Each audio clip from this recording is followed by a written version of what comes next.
True Story Tuesday. The story of Robert Cunningham and Phyllis Penzo and the $6 million lottery tip split. This story inspired the movie It Could Happen to You, starring Nicolas Cage and Bridget Fonda. So, Robert Cunningham and Phyllis Penzo. Robert Cunningham was a police detective in Dobbs Ferry, New York. He would often go eat at a diner in Yonkers, New York called Sal's Pizzeria, where he was friendly with the waitress here, Phyllis Penzo. So one day in March of 1984, Robert goes into the diner, Sal's Pizzeria, as he usually do, and he's, interacting with the staff. He's eating his dinner, his lunch, and instead of wanting to leave a tip that day, he told Phyllis that, hey, if I win this lottery, I will split it with you instead of giving you a tip. So Phyllis is like, okay, cool. And Robert said that he and Phyllis sat down and picked out 3 numbers apiece for the ticket. Now, y'all, this ticket was worth $6 million. And what do you know? Voila, Robert won. And as a man of his word, Robert called Phyllis and told Phyllis, hey, we won. We gonna get your money.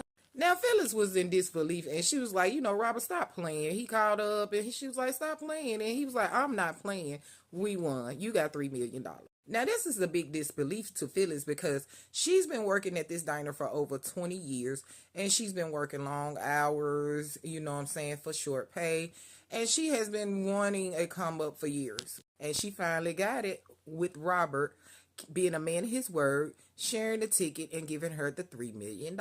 Now, the spin and the kicker of this movie is that both were involved in relationships already, where Robert was supposedly, he had a girlfriend already, and Phyllis, she was going through like a divorce or breakup with her current partner. Now, the real life details said that Robert and Phyllis actually were married to other people and they had no romantic interest going on with each other. They were just familiar and friendly with each other from Robert coming into the diner over the years. And the movie also showed where there was confusion because of this, but in real life, there was no confusion. Robert was very understanding and a man of his word, and his wife was as well. Now, this money really helped Robert and Phyllis come up out of the hole.